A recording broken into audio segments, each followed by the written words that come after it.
So images of war have always been brutal, particularly the aftermath. Still, it's hard to argue against the devastation of trench fighting during World War I that took the lives of millions of soldiers. This photograph, taken by William Lester King, who worked for Military Intelligence Division of the U.S. Army, really speaks of the haunting devastation. It's titled No Man's Land.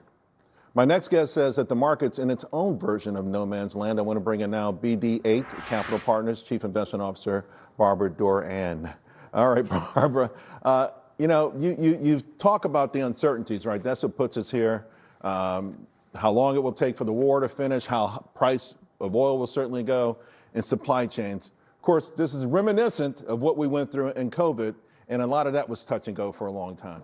Yeah, it was. And I think right now it's really the uncertainty like we had in COVID about how long it's going to last, what the impact is going to be. And as you know, the market's been pretty complacent about it, assuming, with the midterms looming and affordability a big issue, for the Republicans, that the war will end quickly. Well, it's dragging on a little bit longer than I think. And as every day goes by, people are getting a little more nervous. You saw the University of Michigan numbers this morning. They were worse than expected. You saw on Monday and Wednesday for the first time in months, negative net selling among retail. So the sentiment is not positive. But at the same time, yesterday, even though it was a big sell day, right, the volume was very light. Right. So people are just sort of sitting on the sidelines waiting. Do you take, though, the fact that a lot of people are lamenting that this market's not reacting properly, like there should be more fear, there should be more anxiety, more volumes, particularly to the downside, as people being too, as the market or investors being too, just are they just too flippant about it, or have they learned a valuable lesson about taking lumps in these periods and ultimately regretting it? Well, I think there's a lot of truth in that. And certainly we started the year out, and it was all about earnings. Double-digit earnings, going to be the fourth year of a bull market. You had fiscal and monetary stimulus. And so in the fundamentals, you haven't seen earnings start to come in, and that's obviously what you saw with the tariffs last year. Right. Only it was opposite. Then everybody assumed the worst case, and we had a big chop, and it was actually a buying opportunity. So in here, I think people are starting to say, well, maybe if this lasts longer, what are the tertiary, what are the secondary effects of what's going to happen here? And they're starting to look at the companies that could be affected, particularly if they start to blow up more of the energy, sources of energy, and how long that will take to repair. So you could have, energy supply chain disruption that takes longer to repair than right now the market's thinking. I got you. By the way, sanguine is the word I was looking for. Good word. Another area of concern even before this was the private credit thing.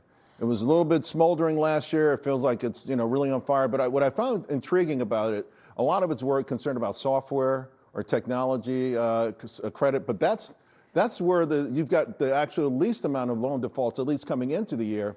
The bottom line is, how concerned should we be about private credit?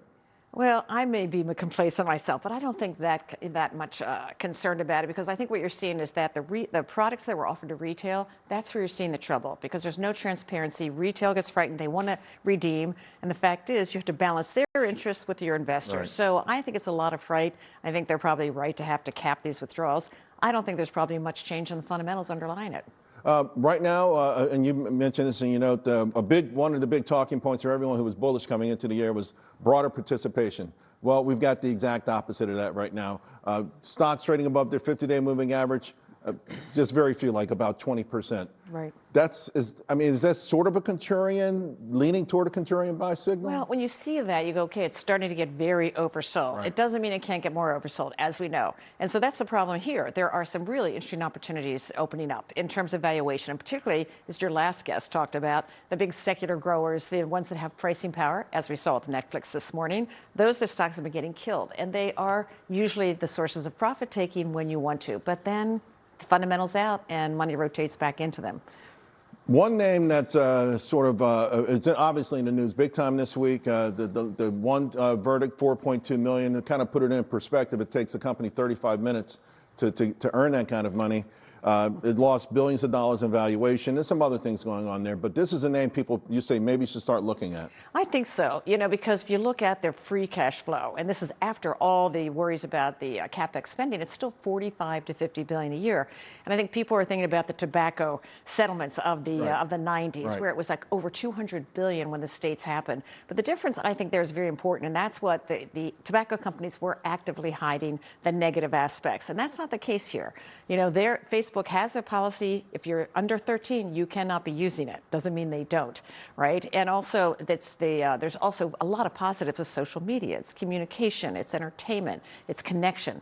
So I think, this is going to be many years of appeals. Everybody will leap on the bandwagon, and I think there's huge headline risk, but that's more than discounted in the stock at this moment, which doesn't mean it can't go lower in the short term. I only have 30 seconds. I just want to share with the audience. Another one you say should be on their watching is Robinhood, which of course technically looks like it's at a moment of truth, so to speak. It's an old resistance, new support, and I want to bring up also Lily's chart because this is a name that was just, they won the GLP wars. The stock was exploding.